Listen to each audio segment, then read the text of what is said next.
Great. Hello, everybody. We are back to our side quest series on Alberta separation. We're starting back at the beginning, as is the proper way to do prediction astrology. We need to understand who we are and where we're coming from in order to understand where we're headed and who we need to become. So we're starting with Alberta's chart. There's a part 1 for houses 1 and 2. I do suggest you go watch that. Because I will be referencing back to it, but you don't need to watch it if you'd like to just get into this one. House 3 and 4 are the 2 houses for this video that we will be tackling, and they are the houses that are the most critical that we have to watch because they're the ones that are pressuring everything up right now. We've got some pretty crazy energy that is coming out of these 2 houses. So let's get into it. As you can see, we have our lovely Alberta chart. We've got our 3rd house is filled with Leo energy. It's got Regulus at 28 degrees Leo, and it also has that ever infamous purpose-driven IC at the critical decan of 29 degrees. That's a critical degree mark. And yes, we had that critical degree mark happening in the 2nd house. So Alberta has such an interesting karmic lesson structure that's built into its chart. It's really, really interesting to me. So when we talk about the 3rd house, we're talking about communication, the style within which we communicate. We're talking about how we take in and interpret information, and then again, that style of taking that information and giving it back out. It is about siblings. It is about short-term travel. It is about communication and ideas and intellect. It is known as the house of the mind, and it's kind of our daily interactions.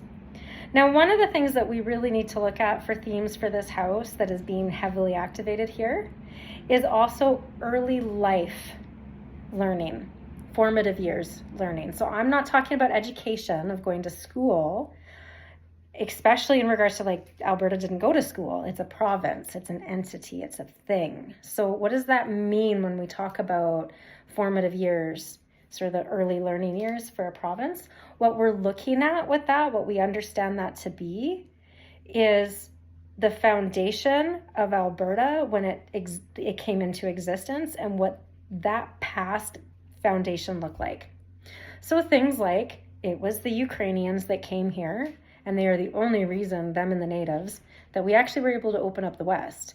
And yet Ukrainians were put into work camps and were created to be indentured slaves, as were the natives. So this is some of that's that foundational past of when we were a baby province, how did we behave? And what karma did we bring up as a result of that? Interestingly enough as well, with that sibling aspect, this is a huge theme in here as well. Leo energy takes a lot of pride in siblings, and the 3rd house has a lot of activations regarding siblings and how we work with our sibling structure. So again, as a province, our siblings are the other provinces. So when we're fighting with BC, we're going to feel destabilized because our siblings are very important, and that is in that house. When we talk about Leo energy, we're talking about very bold, confident, gregarious, big energy. These are our big community leaders that step in, and they are okay to be in the spotlight. They are not regulated to the background. That's not where they want to be. You try to put them there, they're going to get a little pissy about it. Leo wants to be front and center.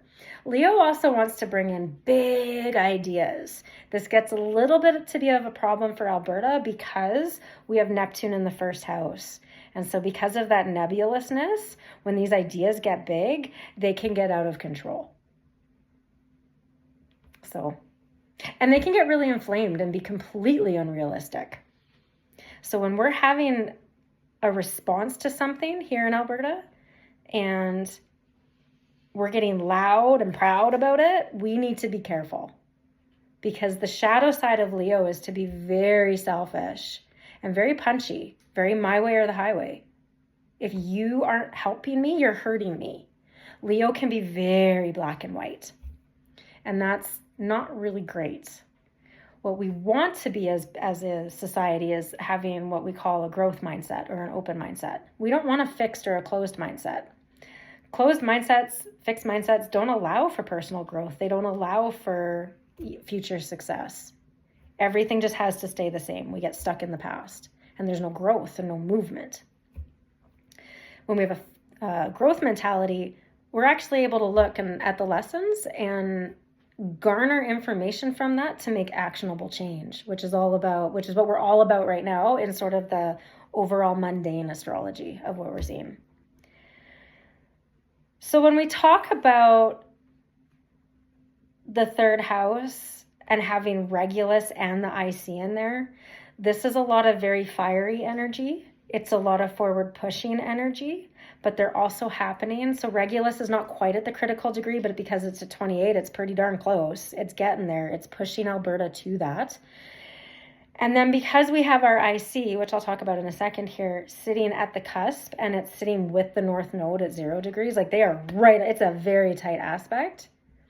We are talking about a need to be more realistic and more fair within how we're expressing out. So Regulus is a fixed star. This is a very noble sign. It's a royal sign. It is a sign that we often, or a star. It is a star that comes into play anytime we see governance structure being dealt with and dissolved. If Regulus is in play politically, lots is going on, and Regulus has been in play now for a bit. With it sitting on top of our IC, the IC is everything that's below the horizon. That's the foundation of who we are. So the fact that we have our purpose-driven sign, your IC gives you your purpose. It tells you what you're supposed to be here doing. A lot of people focus on the MC. I suggest focusing on the IC. Go over there. That'll give you more of an idea about what's going to allow you to create a purpose-driven sense of self or life. Finding the purpose. Why are we here? With Regulus sitting right on top, and with some of the aspects that are happening, and we're going to get into that in a second here, but with some of these aspects that are happening, it is really pushing us to refine our communication and mature our communication, as well as maturing the perspective that our communication comes out of. Regulus is known as the star of 3 kings, right? And so and Leo, the heart of the lion. So you have these two energies that both want to be really big and really front and center, but one that is more judicial in nature and one that can sometimes be a little bit more temper tantrumy in nature. So Regulus is looking at Leo in the chart when it's born and saying your lessons, Alberta, when you were born, your lessons are going to be surrounding how you use your communication and how you use the perception of who you are at the root of yourself.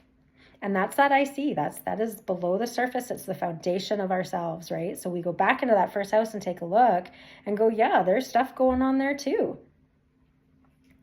And we need to be aware of that as well, that's going to influence.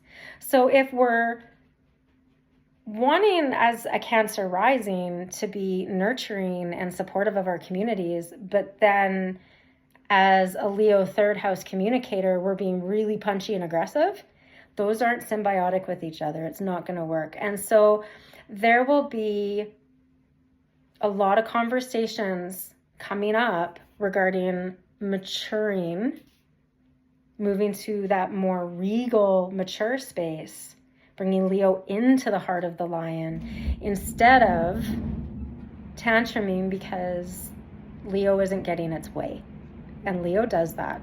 It can be a very selfish sign. With the conjunction that is happening with the North Node in the third house, we do need to talk a little bit about being cautious that, again, that tantruming, that ego-driven thing, and the pride issues don't get in the way. And so we have to be very realistic with what is happening around us.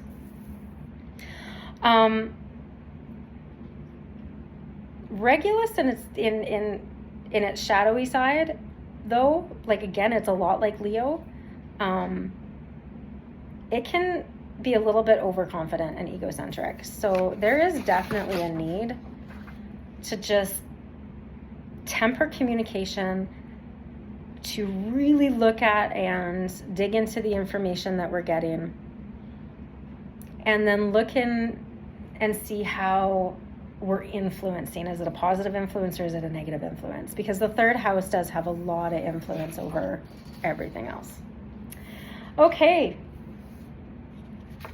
I think the only other thing that I would like to say is that ultimately with the IC and that energy, it really is about integrating that dramatic, proud creativity that the Leo heart has, that big loud roar, with, and this comes down to the fourth house, but with the Virgoan need for structure and boundaries. So we're talking about a process of maturation, that we have to have boundaries. Kids have to have boundaries. And so we have to look at the foundation of the boundaries that Alberta had when it was a kid, and where do we need to adjust some of that? All right, let's get into the fourth. This is crazy to me. I have a ridiculous amount of notes. I mean, it's so thick, and I don't think we're gonna have time to go through all of it. I'm gonna go through as much as I can. So you're gonna see me flipping paper. The big thing that I'm looking at, just in case you guys wanna know, I'm looking at what you're looking at up in that corner. I've got this, same as you up there. So that's a lot of what I'm looking at, and then I come back over to the notes. Okay, so we need to just quickly talk about the fact that the moon, I know doesn't come into play until our next part 3 videos for the 5th and 6th house, but it is having a lot of influence over the 3rd and 4th. So we do need to kind of talk about that really quick. You just need to know that because we have such strong aspects with, and communication with the moon throughout the rest of the chart, it's a pretty heavy placement. There's gonna be a lot of lessons regarding discerning and recognizing boundaries and getting those put into play properly. But again, not being a temper tantrumy Leo, being a strong, influential Leo, working with Regulus to not be tyrannical, but to be clear and inspiring. Leos can be very inspiring, and with Regulus in there, man, we can get a lot accomplished. So our natal chart really does show that we can be leaders in our nation, but we have to watch the egotism. So the moon is going to be pretty significant as we go. All right, let's start with, we'll start with the sun, because the sun is our vitality. It's our life force. It's how we shine, right? It's connected somewhat to our the first house themes, but it's really about taking up the space that we're allowed to take up in a way that is super inspiring to others. With it being in Virgo, though, I'm a Virgo rising, and I'm an Aries sun. So Virgo is an earth element. Aries is a fire, and there is a lot of fire, and so is Leo, right? So when you're talking about fire versus earth, they don't like each other. They don't get along well at all. So with the sun being in that 4th house, and the 4th house being such a karmic home for us, this is where most of our lessons are coming out of. It means that we need to be a little bit more structured and detail-oriented. Virgo wants to be meticulous. It loves perfection, which is not always good. And with Leo being right there, being the communication of the 4th house, we got to be careful about how we relation with other entities and people. We're going to really value goal-oriented stuff. We like tasks, we like to work, and we really like to serve others within this placement. But we can't really serve each other when there's divisiveness, and that's got to do with that first house Cancer. That does not help first house Cancer feel safe and secure. And remember that the thing about Alberta, the root of who we are is home-based security. When we feel safe and secure in our homes, we don't really fight. We don't get aggressive. We're actually pretty happy. Okay. When our communities are fighting each other and there's all this divisiveness, the Cancerian side of our chart, that first house placement, gets really disordered. It gets really emotional and it feels very destabilized. This gets power punched in the fourth house.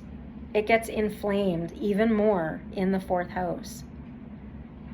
And so when we can't serve each other as a result of the division, we become very destabilized, and then we start to reach for unreasonable control, and then that Leo gets really loud and stupid. There's lessons regarding the maturing of the perspectives that we have regarding our family and the roots. The fourth house is our roots. It's our past. It's where we're coming from. It's where our lessons have been. It's where, we feel secure and strong, because it's where we should have our safety net. And right now, our fourth house, it doesn't feel very good. And even when you look at all the red that's up there. Some of that's a sextile, which is handy. It helps, but it still has difficult, challenging, tense energy to it. And we've got a lot of karmic lessons that are happening in this fourth house. All right. I would just like to say too, this position can help to strengthen our connection to our past, to explore the roots of where we come from in order to bring us back together. But we have to be honest about where we were coming from. And the North Node is where we're headed to, which means that with it being in the fourth house in that placement, there is a lot of karmic themes surrounding being honest about the good and the bad, and addressing the bad karma. I don't really like that word, but karma's not good or bad, it just is. But it's about addressing that karma that we brought forward that really is getting in the way of us being successful. Okay. All right, what else do we have going on in here? Let's talk about, let's do a little bit more on, Mercury. The other thing I want to talk about this too, no, we don't know. I'm sorry. Mercury in Virgo in the fourth house is retrograded, which is not lovely. That is another really difficult placement. So it's going to have a really, really big impact on the mental processing.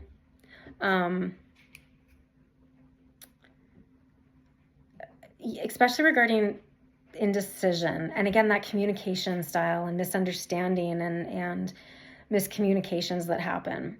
And it has to do with that perspective of not feeling safe. So when Alberta doesn't feel like it's secure, that perspective gets really inflamed. The Leo placement starts to just be ridiculous. And then as we come into the fourth house, there's a fight between that fire and that earth energy. So the lesson there is about cleaning up the mental processing. Retrograded Mercuries often bring indecision, and they bring communication problems.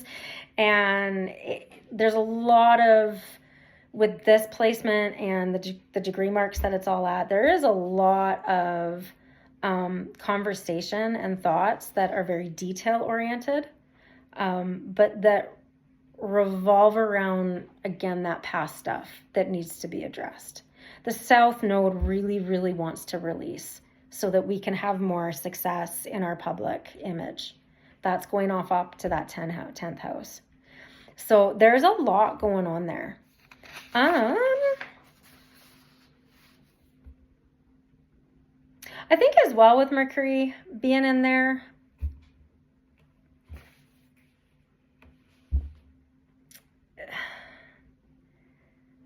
it really is about taking that faulty thought process that is kind of built in this nostalgic past stuff that does not work for us, and feeling inspired and feeling safe to acknowledge it, clear it, and rebuild and restructure something new.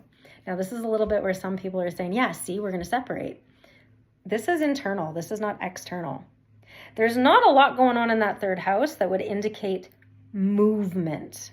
If we were leaving Canada, there should be something in this natal chart that really points to some type of heavy movement, and it doesn't.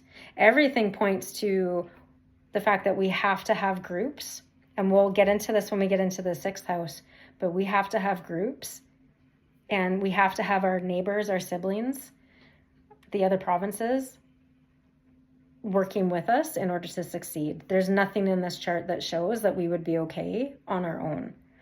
And the individuality that we're seeing that's being asked for in this chart regarding the lessons of sovereignty, and because there are some in here for sure, but they're internal based. Again, it's not an external, I need to go out into the world on my own.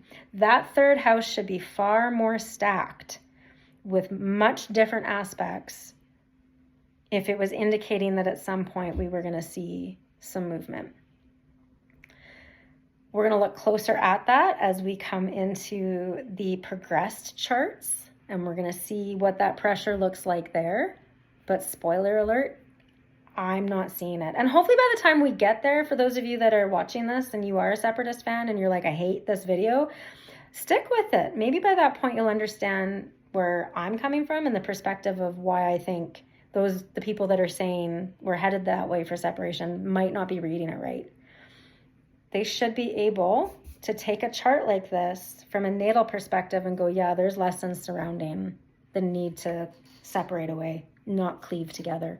And that's not what this is saying. That's not what this natal chart points to. All right.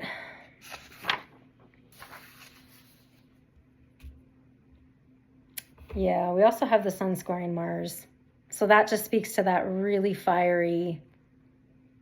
Sometimes we're not fair with our words here. And we're not always realistic and fair with our perceptions either. There's a lot of talk about Alberta being the economic engine of Canada, but the oil and gas industry only offers 3 to 4% to the GDP. So when you look at who actually offers more to Canada's gross domestic product, that would be Manitoba and Quebec. Facts, right? So it's sometimes we get a little bit like, that's that Leo Regulus disordered energy of like, screw you, I'm special. And we are, but we're not feeling very supported because our home fronts are so destabilized. That's that Cancer. That's that first house Cancer. The square that happens with Mars, it really does indicate that there's going to always kind of be a lot of conflict and obstacle between our sense of inner security versus how we're outwardly expressing that insecurity. And if we're being dysregulated in it, or we're demanding things that we don't really understand the ramifications of, that's Leo will get us into trouble doing that. There's also a need with this to always be proving ourselves, and that can lead to problems in our relationships with others, our career paths, and it has. We've blocked some of our own success as a result of just demanding things, because that Leo energy is like, I want what I want, and I want it when I want it. And Regulus, when it's in that disordered space, is like, yeah, I'm a freaking king. I command. And Leo's like, yeah. They're the same energy. One's just bigger. So when we see that, it really is about dealing with the challenges of our perception of reality and not being quite as aggressive and domineering.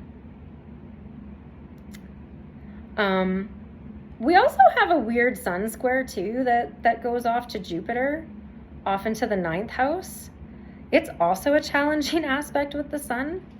It suggests a lot of struggle in areas of feeling confident, or in some cases with some people being overconfident and then moving into some really inflamed, exaggerated behaviors.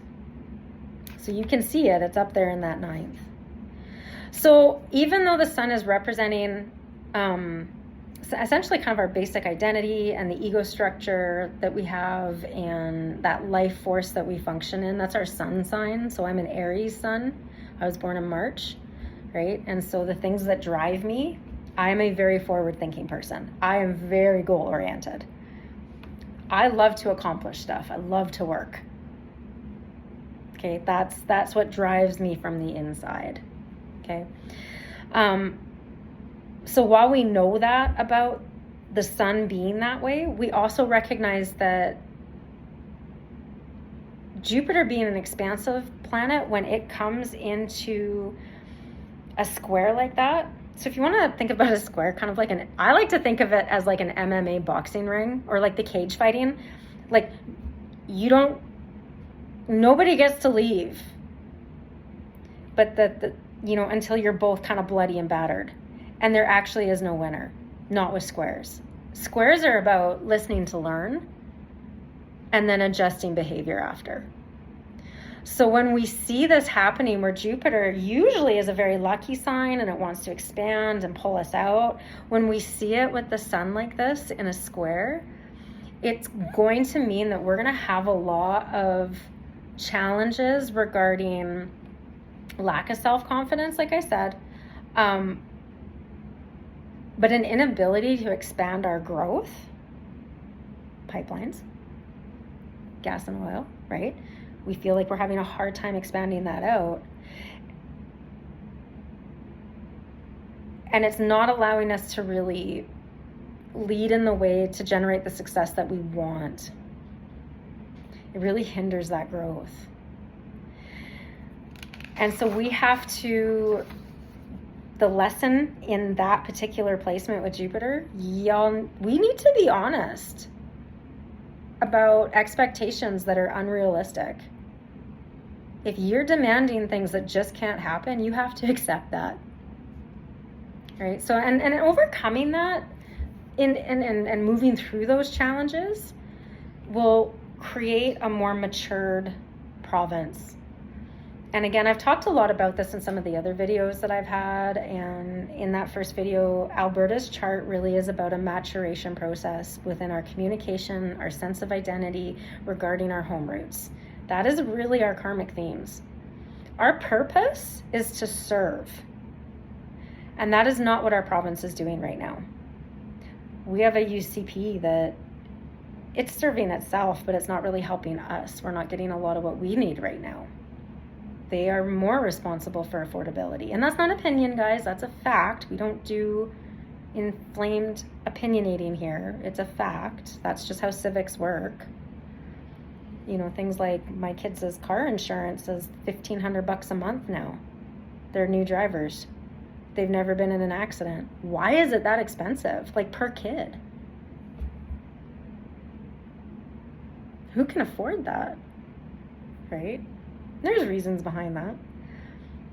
But that happened because the insurance caps got taken off. So it's about being realistic about what we're asking for and whether what we're asking for can actually fit within the structures we have. And if we need to change the structures, which some of them we do, how do we do that in a way that doesn't destabilize everybody else around us and still serves our community so that we can feel safe and secure here? The affordability factor is huge right now. Okay. What else do we got? You know, the other thing too with that Sun squaring Jupiter is that oftentimes when we see that placement, people are willing to take bigger risks than they should. Okay, so Alberta's chart is very frustrated right now, and it is potentially trying to take bigger risks than it should as a result of that. And it'll make not great decisions. And that has to do with, you know, becoming more mature in our perspective and learning more about how things and stuff work so that we can hold our actual governance structures accountable. All right, let's talk really quick about the sextile to Neptune. This is getting really long, but again, that 4th house, there's a lot going on, and it is directing so much energy through the rest of the chart that this was going to be a longer one, so sorry. Not sorry. When we look at the sun's, sextiles are kind of weird. They're good. They have a lot of supportive energy, but they also create a lot of tension. And they can also create highlight points that don't feel very good. So with the sun sextiling Neptune, it really talks about the innovation that we can have as a province. But also it speaks to the sensitivity that we have regarding feeling accepted. We need to feel like we're part of something. And if we don't feel like we're part of something, we move into that disordered side. So there's a very deep empathic nature here in Alberta, and I see it. Like, I know a lot of people would say, like, no, I'm not seeing that. There's no empathy. There's definitely a group of people that are being very aggressive, and they're not really thinking about how their behavior is affecting other people. But as a whole, Alberta tends to be very empathic. And so there's a lesson in here to lean into the creativity rather than the inflamed nebulousness, and going into nebulous creativity. Where can we think a little bit outside the box to get the results that we're looking for? Because I don't disagree that there are some things, as always in government, that could be changed. So where the focus and the lesson for this particular aspect is the tendency to focus on escapism and an inability to face reality. It's asking us to step back and focus on some spiritual development while being really honest about who's responsible for what and who should we actually be upset with and where should we actually be putting pressure to get these lessons buttoned up and to get this karma moved out. So you got a really sensitive, creative, empathic nature with this particular aspect. And it can really help us live a very positive life. But we have to really be honest about that Neptunian nebulousness, and that sometimes our big ideas are maybe a little too manic. And that maybe we need to be a little bit more tempered and mature and bring some balance in. Okay, and we'll talk more about the moon in the next one, and it's got to do a little bit with that. Because our moon sits in Libra. So fairness and equity are a thing, but Libra can be pretty wrong when it's not happy. All right, let's go over, I'm kind of working backwards. Usually you would go like 3rd to 4th, right? So usually we would go to the IC, and then I should be talking about the North Node, and then I'd be talking about Mercury, and then I talk about the Sun. We're kind of going backwards, but it's just the way my notes came together, so here we go. All right, let's take a look up and at Mercury.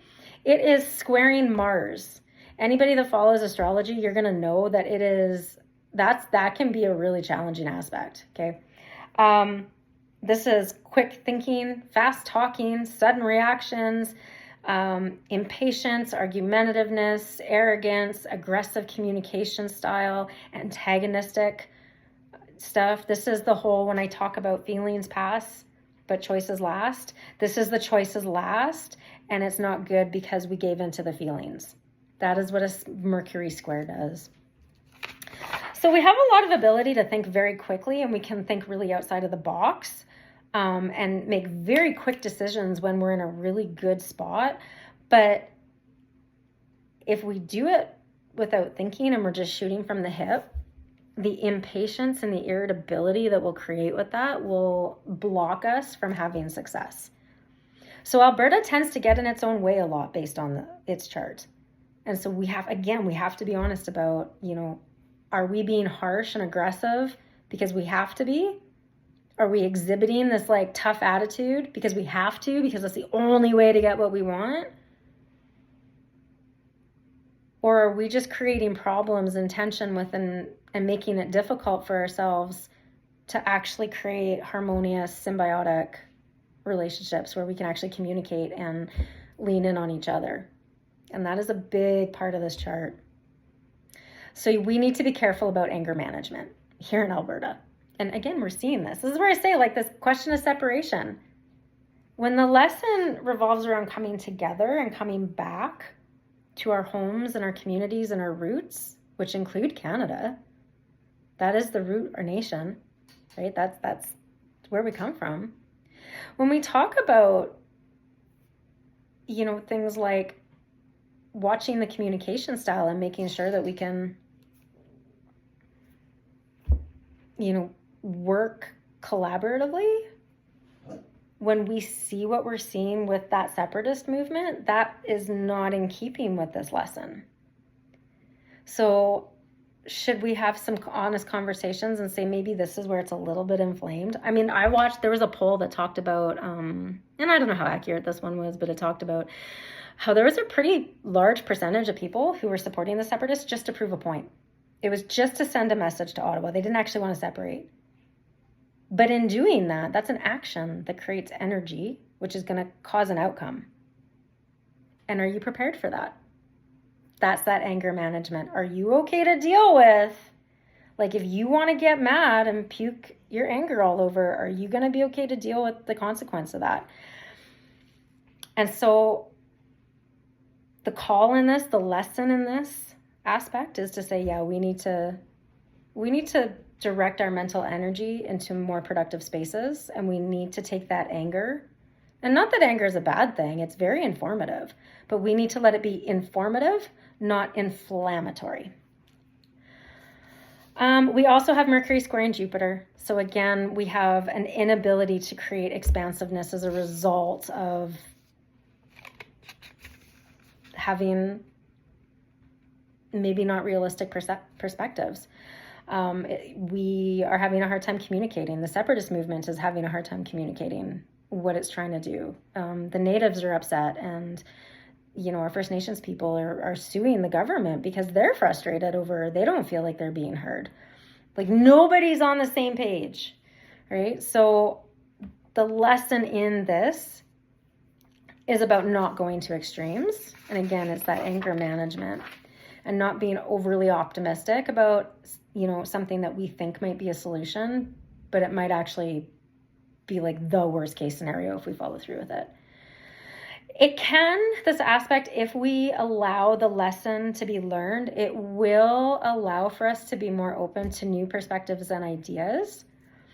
And it will give us opportunities for more growth and development. Again, that maturation process that I'm talking about, there is so much of a call to move immature karma out so that we can build mature karma. Alrighty. Okay, let's talk real quick. Now we're into that North Node. This is crazy. I'm sorry that this is getting so long, but again, this is a lot. There's a lot happening in Alberta's chart in these houses. So when we move over to the North Node now, and we're talking about the North Node, the South Node is where we've come from. It's the lessons that we learned. The North Node is the implementation of those lessons. So this is why it's kind of an important thing. And we are at a critical, the IC is at a critical degree, so it's putting a lot of pressure on that North Node, sitting at 0 degrees. It's like, yeah, okay, time to clear it out. Time to go. We got new stuff that we need to get going here on. Let's go. Clear it out. That's what it wants.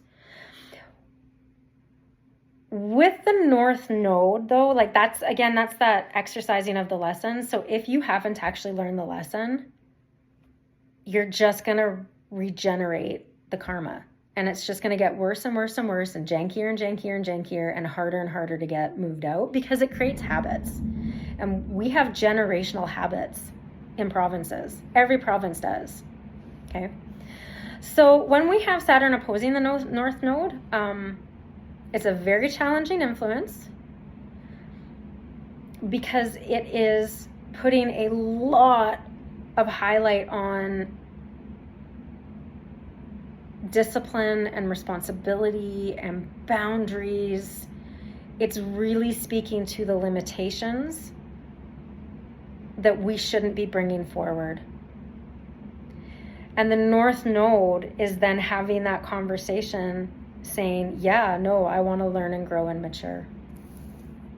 So it's a lot about karmic responsibilities and the lessons that we're bringing forward from the past and clearing that up. So are we learning the lesson? Again, remember, Cancerian energy wants to come together, and we're talking about separating. Okay, this is important to understand in regards to this question. As we go, you'll start to see why.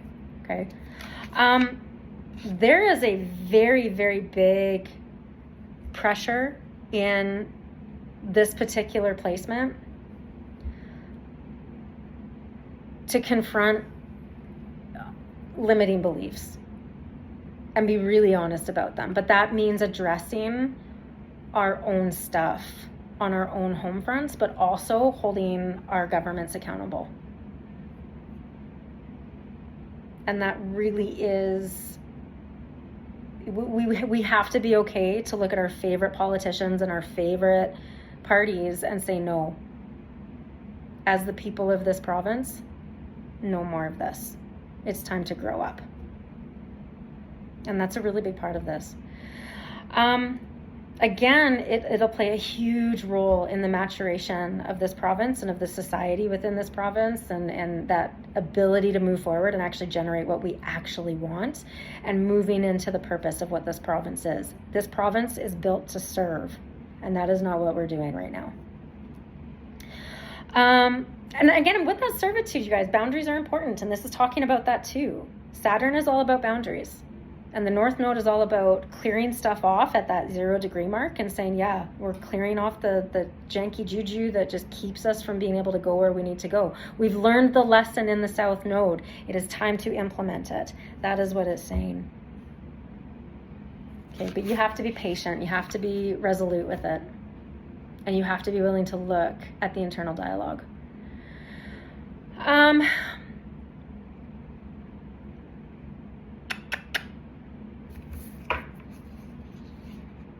Oh yeah, and then we have Uranus trining that node as well. So when we look at trines, okay, Uranus is very disruptive. Uranus is the bull in the china shop. I mean, it's the kid that you put into the candy store and then you took them to the next candy store and then you just let them go and they just ate everything and they're just like, ah, they're crazy. Uranus has no idea what it's doing. It's just doing everything. It's just disrupting and bumping into things and, you know, throwing stuff off the table and, you know, purging everything and then going over here and buying stuff back. And it's very disruptive. It is a crazy, crazy sign. It is my least favorite one, but it does offer us, I think, Uranus and Neptune offer us very unique opportunities to really rework perspectives and to be really honest with ourselves about where we're just kind of manic and just out of control and what parts of our lives kind of get like that, and then what's our response to it. So these two planets have some pretty great energy to work with, but man, is it disruptive, and you have to, it's chaotic, right? You got to be aware of that. When we have the North Node in a conjunction, again, this is a conjunction is this. Okay, so if you look at that chart, you got two places to go. You're either going to bang into that wall and head back, or you're going to bang into that wall and elevate up. And that is what Uranus is meant to do in a conjunction. I've never not seen that happen.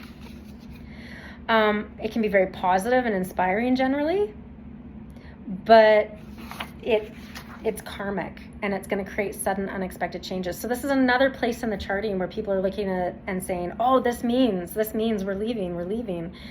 But it's not, because again, the North Node symbolizes the spiritual development and our karmic purpose, and our karmic purpose is to come together, not separate away. I hope you're hearing what I'm putting down here, guys, okay? What this angle does, though, with Uranus is it accelerates awareness and enlightenment. This is the waking up. It really allows us to say, you know what, we can do better and we should do better. It will always support a person's spiritual as well as personal development. But it comes through very unexpected changes. Spoiler alert, this is going to have more to do with the UCP than Ottawa. And again, we'll look at those charts and I'll show you why I say that when we get to that side of this series. But as it stands right now, it has more to do with that sudden adjusting is, I think, probably in the next election cycle. I'm going to be careful on this one because I don't actually really like predicting things using astrology. I'm not good enough to do that.